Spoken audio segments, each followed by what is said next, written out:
வணக்கம். நம சிவாய. வாழ்க வளமுடன். எல்லோரும் நலமாக இருக்கிறீர்களா?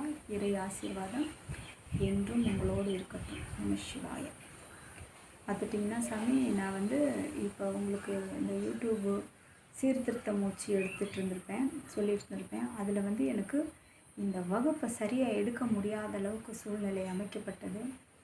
ஏன்னு கேட்டிங்கன்னா, எனக்கு நிறைய வகுப்புகள் எடுக்கிறதும், அப்புறம் மக்கள்களுக்கு இந்த சித்தர்கள் இதை கொடுக்குறதும், அவங்களுக்கு பாடம் எடுக்கிறதும், குருமார்கள்னு சொல்லி அவங்க வகுப்பு எடுக்கிறதும், இந்த மாதிரி வேலைகள்லாம் எனக்கு நிறைய இருந்தனால எனக்கு ஒரு வேலை இல்லாமல் செய்ய முடியாமல் இருந்தது. நான் ஒரு நிலையில் இல்லை. அதனால் எனக்கு நேரம் கிடைக்கவில்லை.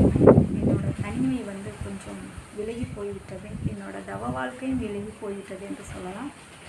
இப்பொழுது நான் அதையெல்லாம் கொஞ்சம் விட்டு தனியாக இருக்கணும் அப்படிங்கிற மாதிரி நான் அதெல்லாம் கொஞ்சம் நிறுத்தியிருக்கேன்.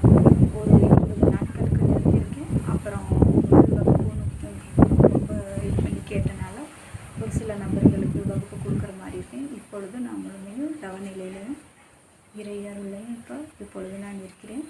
ஏனென்றால் இப்பொழுது எனக்கு தனிமை கிடைக்க போகும்போது நான் உங்களுக்கு இந்த வகுப்பு எடுக்க எனக்கு நேரம் கொடுத்துருக்கிறார்கள். அதற்கு மிக்க நன்றி. நம சிவாய. வாழ்க வளமுடன்.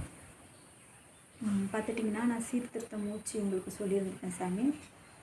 அந்த சீர்திருத்த மூச்சு நம்ம எப்படி ஓட விடுறது அப்படின்றத சொல்லியிருக்கேன். அதுக்கு முன்னாடி நாம் இன்னும் நிறைய விஷயம் தெரிஞ்சுக்கலாம் சாமி. நம்ம பயிற்சிகளும் 1-2 உங்களுக்கு நான் கொடுக்குறேன். பார்த்துட்டிங்கன்னா, நாம் எல்லாம் நினச்சிட்ருப்போம் அந்த சக்கரா விழிப்பு அடைய செய்கிறது, எங்கே நிறுத்துறது, எப்படி பண்ணுறதுன்னு சிலருக்கு தெரியாது சாமி. தவம்னா என்னன்னு தெரியாது. தவம் பண்ணிடாதீங்க. தியானம் இந்த சக்கராவை சரியாக உருவாக்கி கொண்டு போகிறது எது அப்படின்றது தெரியாது. நான் உங்களுக்கு ஒரு கருத்து சொல்கிறேன். அது நல்லா நீங்கள் யோசித்து பார்த்தீங்கன்னா, இப்போ 7 மூலாதாரம், சுவாதிஷ்டானம், மணிப்பூரகம், அநாகதம், விசுத்தி, சகஸ்காரம்னு இந்த 6 சக்கரா நம்மளுக்கு ஒப்பிட்டுருக்காங்க மேலே சேர்த்து. நாம் இதை எப்படி இயக்குறோன்னு முதல் தெரிஞ்சுக்கோங்க. எல்லாரும் எப்படி இயக்கிறதுனே தெரியாமல் நிறைய பேர் இருக்கிறாங்க. ஆனால் அது எப்படி இயக்கணும் அப்படிங்கிறத இப்போ நான் ஒரு முறை சொல்கிறேன். அதை மாதிரி இயக்குங்கள். எப்படி என்றால், மூலாதாரம், சுவாதிஷ்டானம், மணிப்பூரகம், இந்த 3ம் கீழ் நோக்கி இயக்கணும். பூமியிலேருந்து தான் இந்த சக்தியை வாங்கிக்கணும். இது நிறைய பேருக்கு தெரியாது. ஆகாயத்துலேருந்து வாங்கக்கூடாது. ஏன்னா நிலம் பூமி, நீரும் பூமி, நம்ம உணவு பொருளாதாரம் பூமி. அப்போ பூமினால் நம்ம கீழ் நோக்கி இந்த ஆற்றலை பெற்றுக்கணும். மண்ணில் உட்காந்து தான் இந்த ஆற்றலை பெற்றுக்கணும். அப்புறம் நம்மளோட நெஞ்சு பகுதி, தொண்டை பகுதி, நம்மளோட நெற்றி பகுதிக்கு மேல் நோக்கி பார்த்து வாங்கணும் ஆற்றலை. அப்போ இதை கோட்டிங் இணைக்கிற கோடு சென்ட்ரலில் இருக்குது. அப்போ அந்த மேல் நோக்கி வாங்கும் பொழுது தான் நம்மளுக்கு அந்த ஆற்றலுங்கிறது சரியாக வரும். நம்மளுக்கு தியானம் தவங்கிறது கைகூடும். இது முதல்ல தெரிஞ்சுக்கங்க சாமி. அப்போ இதை தீர்மானித்து நீங்கள் பண்ணும்போது உங்கள் உடல் ஆற்றல் உங்கள் உடல் உஷ்ணம் பித்த வாதம்லேருந்து நிறைய பேர் கேள்வி கேட்டீங்க. நீங்கள் தப்பிச்சுக்கலாம்.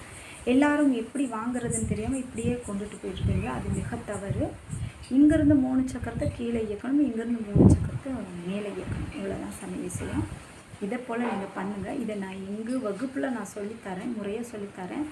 ஆனால் எனக்கு இப்போ வகுப்பு எடுக்கிறதுக்கும் கொஞ்சம் சரியான இடங்களும் சரியான அதை வழி நடத்துபவர்களும் அமையலைன்னு நான் இதை நிறுத்தியிருக்கேன்.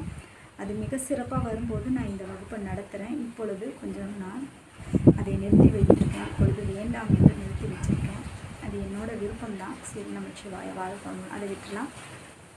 அதை போல் இயக்கும் போது தான் நம்மளுக்கு கீழ் நோக்கி இயங்கக்கூடிய 3 சக்கரமும் எது, மேல் நோக்கி இயங்கக்கூடிய 3 சக்கரம் எதுவும் நிறைய பேத்துக்கு தெரியாது. தெரிந்தவர்கள் இருக்காரு, அவர்களுக்கு தேவையில்லை. தெரியாதவர்களுக்கு இன்னொன்று. அப்புறம் நம்ம இதோட